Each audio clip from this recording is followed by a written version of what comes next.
महेंद्रगढ़ जिले के निजामपुर थाना क्षेत्र के गांव धोलेड़ा निवासी और दिल्ली पुलिस में कार्यरत कांस्टेबल सुनील कुमार की गुरुवार को इलाज के दौरान मौत हो गई। परिजनों का आरोप है कि करीब 3 सप्ताह पहले हुई मारपीट में आई गंभीर चोटों के कारण उनकी मौत हुई है। घटना के बाद परिवार में शोक का माहौल है। परिजनों के अनुसार 14 जून को सुनील कुमार घर पर आया हुआ था। उसी दिन वह घर से कहीं चला गया। अगले दिन वह संदिग्ध परिस्थितियों में घायल अवस्था में कालिया नागल क्षेत्र के पास मिला। सूचना मिलने पर परिजन उन्हें मौके से लेकर आए। बाद में होश आने पर सुनील ने बताया कि वह गांव के ही कुछ लोगों के साथ गया था, जहां उसके साथ कथित रूप से मारपीट की गई। शिकायत के अनुसार घायल को पहले नारनौल के एक निजी अस्पताल में भर्ती करा दिया गया, जहां से गंभीर हालत होने पर 17 जून को जयपुर के एक अस्पताल में रेफर कर दिया गया। तब से उनका इलाज चल रहा था। इसी दौरान उसको घर लेकर आ गए थे, मगर फिर से उसकी तबीयत खराब हो गई, जिस पर उसको नागरिक अस्पताल लाए तो डॉक्टरों ने मृत घोषित कर दिया। मृतक की पत्नी पिंकी ने पहले ही निजामपुर थाने में शिकायत देकर गांव के 2 लोगों पर मारपीट करने और जान से मारने की धमकी देने का आरोप लगाया था। शिकायत के आधार पर पुलिस ने भारतीय न्याय संहिता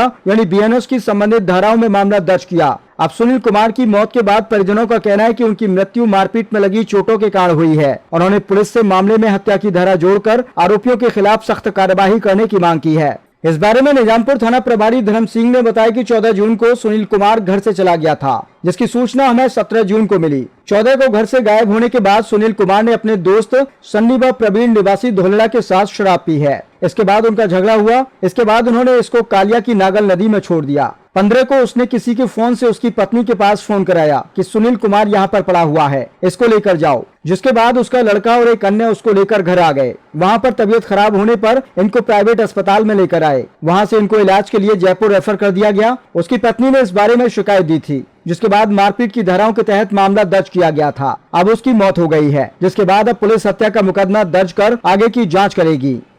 मेरा नाम स्नेहा है। मेरे पापा दिल्ली पुलिस में कांस्टेबल है। उनकी ड्यूटी अशोका पुलिस लाइन के अंदर है, PTC के अंदर है।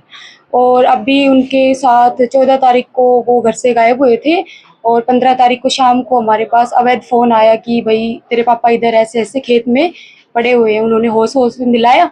फिर हम लोग उनको, मेरा भाई है वो 15 तारीख को शाम को उनको लेने के लिए गया। फिर वो शाम को लेके आया तो हमें इतना कुछ इमरजेंसी का लग नहीं रहा था, तो हम उसको नहीं लेके गए कहीं भी। 16 तारीख को शाम को उनके पैर में हमें थोड़ा सा लकवा टाइप, हाथ में लकवा, उंगलियां फोल्ड हो गई। तो फिर हमने नारनौल में पूजा हॉस्पिटल के अंदर उनको लेके गए हम। तो उन्होंने हमें वो उनके पेशाब में पाइप डाल के हमें जयपुर रेफर कर दिया। हम जयपुर चले गए। उधर 17 तारीख को एडमिट करवाया हमने और 26 तारीख को हम लोग उधर से डिस्चार्ज हुए हैं। फिर डिस्चार्ज के दूसरे हमने पता लगा पापा से कि भाई मारपीट हुई है मेरे साथ उधर।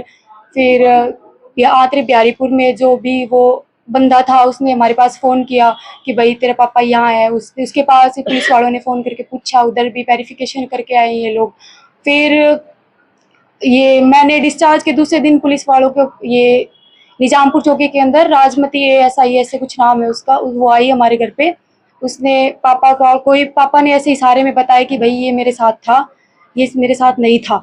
उसने इशारों में कोई वीडियो नहीं बनाया, ना कोई क्लू लिया उसने, ना कुछ भी नहीं किया उसने। वो अपने का वेरिफिकेशन करके चली गई वहाँ से। और फिर हमने उधर निजामपुर चौकी के अंदर हमने रिपोर्ट डलवाई थी।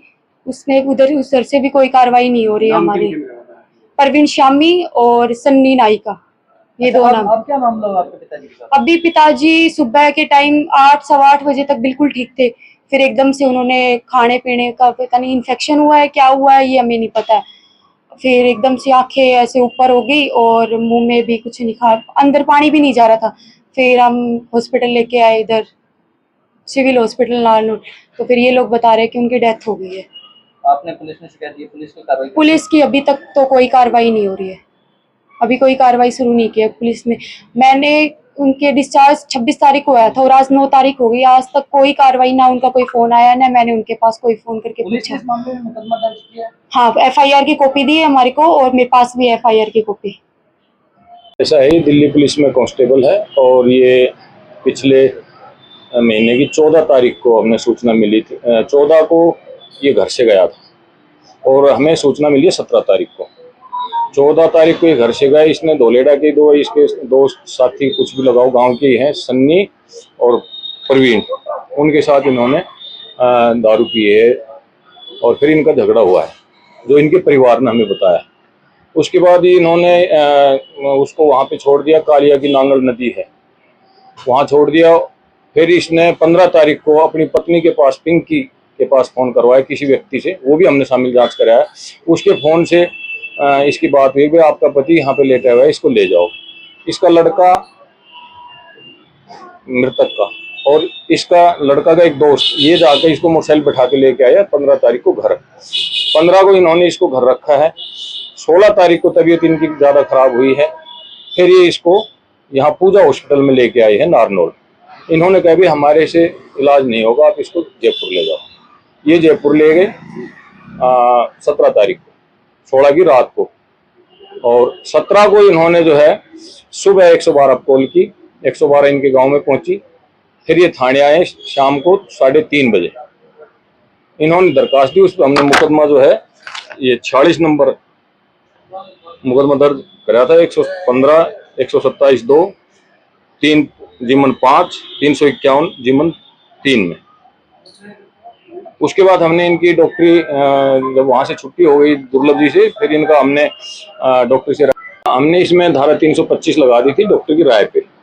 और हम चाह रहे थे कि भाई ये जो है अपने बोल पड़े, कुछ और बताए हमें, ताकि हम अच्छी धारा लगा के उनको सजा दिला पाए मुकदमे में।